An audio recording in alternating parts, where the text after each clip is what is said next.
Lega Nord nella bufera, il senatore Umberto Bossi si è dimesso. Le indagini sul tesoriere della Lega, Francesco Belsito, condotto da ben 3 procure Milano, Napoli e Reggio Calabria, costringono nel corso del Consiglio federale il leader della Lega Nord a dimettersi da segretario del partito.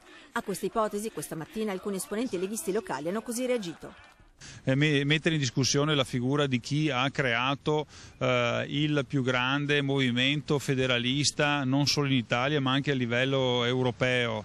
Certo che all'interno dei partiti ci vuole forse una maggiore, delle regole forse più chiare. Bossi è la Lega e lo sappiamo tutti, Bossi è stato il fondatore della Lega, se così dovesse essere coinvolta la famiglia, ci dovesse essere una reazione a catena, viene giù il partito, nessun problema, noi ne faremo un altro.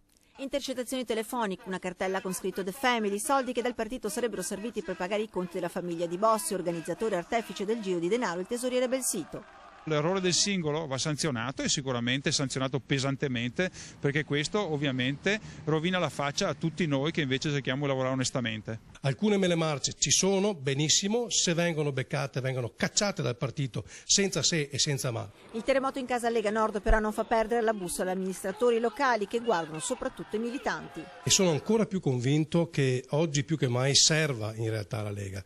Dietro il simbolo del nostro partito ci sono milioni di persone che ci hanno dato il loro consenso, a cui va il pensiero e che non possono essere tradite. Oggi più che mai bisogna essere convinti di questo fazzoletto verde.